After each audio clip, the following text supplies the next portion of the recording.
আসসালামু আলাইকুম। হ্যালো আমার ফ্রেন্ড ফলোয়ার বন্ধুরা, ভিডিওটা 31 ডিসেম্বর বিকেলে। তো আমরা যাচ্ছি হইলো নেত্রকোনা বাইপাস। এখানে একটা রেস্টুরেন্ট হয়েছে, একটা না দুই তিনটাই হয়েছে। এইটা আজকে উদ্বোধন করবে, এই জন্যও না। তো আজকে 31 ডিসেম্বর শহর থেকে চলে আসছি। শহরে থাকলে তো বাচ্চারা মোটামুটি যাই কিছু হোক একটু দেখতে পারতো, ওই যে আনন্দ উৎসবগুলো মানুষ কীভাবে করে, তো সেগুলো থেকে বঞ্চিত। তাই আর এদিন প্রচণ্ড শীত পড়ছে, শীত পড়লেও তো আমাদের তো বেরি হইতে দিবে না। তো স্বামী তো রাজিই না। পরে বললাম যে না, এটা তো হবে না, 31 ডিসেম্বর আসতে আরও 1 বছর দেরি করতে হবো। এটা জানা তেনা দিন না, তুমি অটো বললে দাও, আমরা বেড়াইতে যাবো, এটাই ফাইনাল। পরে দেবরকে বলছে ওদিক দিয়ে যে তোরাও আসছে। তা আমরা যাওয়ার সময় আবার ওই যে সরিষা খেতে একটু নামিয়েও ফটোশ্যুট করছি। আসার সময় যে মুরগি কিনে নিয়ে আসছি আমরা, আস্ত মুরগি বারবিকিউ করব।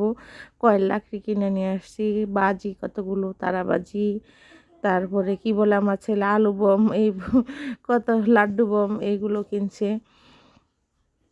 তো ওদের ইচ্ছা মতো যেরকম করতে চায় সব কিছুতেই সায় দিছি, কারণ এটা আমরা 2-3 জন, মানে আমরা নিজেরাই মিলে। বাতিজাকে শুধু বলছে আসতে, বাতিজা আসছে।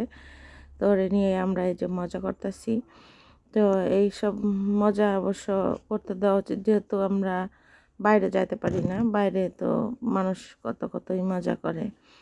তো মানে গান বাজনার অনুষ্ঠানও দেখে, সেই দেখে, তো ওগুলো তো আমরা যাইতে পারি না কোনো সময়। তো বা ঘরের ভিতরে নিজেরাই একটু মজা করলো বাচ্চারা, এটা তো আসলেই হওয়া উচিত।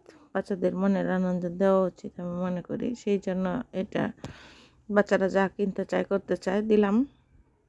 তো এত কুয়াশা পড়ছে, যে কারণে এই যে আমাদের তারাবাজি লাইটিংগুলো সুন্দর মতো দেখা যায় না। কাছে দাঁড়ায় থাকলেও মানুষ দেখা যায় না, কি বলবো। সবশেষে একটা আতশবাজি কিনছিলাম, কারণ এগুলো অনেক দাম।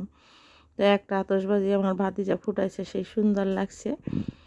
তো যাই হোক, দিনটা সব মিলে বেশ ভালোভাবে কাটছে। ভালো থাকবেন সবাই, দোয়া করবেন।